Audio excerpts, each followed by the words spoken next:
பக்கத்தில் மச்சான் வீட்டில் வெள்ளச்சி கன்சீவாக இருந்தாளா. நைட்டு தான் நான் மகளுக எல்லாரும் பேசிகிட்டு இருந்தோம். கிறிஸ்மஸ்க்கு குட்டி போடுமா, பொங்கலுக்கு குட்டி போடுமான்னு பார்த்தா நைட்டு 2 மணி போல் குட்டி போட்டுட்டா போல்.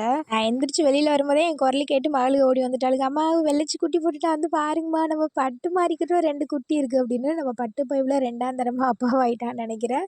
சரி இருங்க ஃப்ரெஷ் ஆகிட்டு வாரு அப்படின்னு ஃப்ரெஷ் ஆகிட்டு பால் எல்லாமே குடிச்சிட்டு போனேன். வெள்ளச்சி இந்த டைம் 7 குட்டி போட்டிருக்கா. 7 குட்டியில் ஒரு குட்டி இறந்து போச்சு போல். 6 குட்டி நல்லா சமத்தா பால் குடிச்சிட்டு படுத்து கிடந்தது. தூக்கி கொஞ்சம் தான் இருந்தது. பட் இப்போதைக்கும் குட்டி போட்டதுனால நாய் ஒரு மாதிரி இருக்கும். யார் என்னன்னு தெரியாமல் கடிக்க வந்துடும். அதனால ஒரு 2-3 நாள் ஆகட்டும். அதுக்கப்புறம் நான் எப்படின்னு பார்த்துட்டு உங்களுக்கும் காட்டுறேன் அந்த குட்டியெல்லாம். நமக்கு காலையில் ஏதாவது 1-2 வேலை இருக்கும். இன்றைக்கி அந்த வேலையுமே இல்லை. அத்தை எல்லா வேலையுமே முடிச்சுட்டு கல்லெடுக்க போயிட்டாங்களா. சரி நானும் அப்போ தான் சுட்டு சுட்டு இட்லி சாப்பிட்டுட்டு ட்ரெஸ்ஸு கொஞ்சம் நிறையாவே இருக்குது. துவைக்கலான்னு பார்த்தா கொஞ்சம் நேரத்துக்கு நல்லா வெயிலாக இருக்குது. அப்புறம் மழை, அப்புறம் வெயில், மழை அப்படின்னு மாற்றி மாற்றி இருக்குது. இதை நம்பி நம்ம ட்ரெஸ் துவைக்கிறது வேஸ்ட்டு. இருக்கட்டும், நாளைக்கு பார்த்துக்கலாம். மதியத்துக்கு சாப்பாட்டுக்கு சாம்பார் இருக்குது. சரி எக்ஸ்ட்ரா ஏதாவது காய் இருந்தால் நல்லாயிருக்கும் அப்படின்னு கொஞ்சமாக பீட்ரூட் மட்டும் பொரிச்சேன். பீட்ரூட்டில் தேங்காய் போட்டாலும் எனக்கு பிடிக்காது.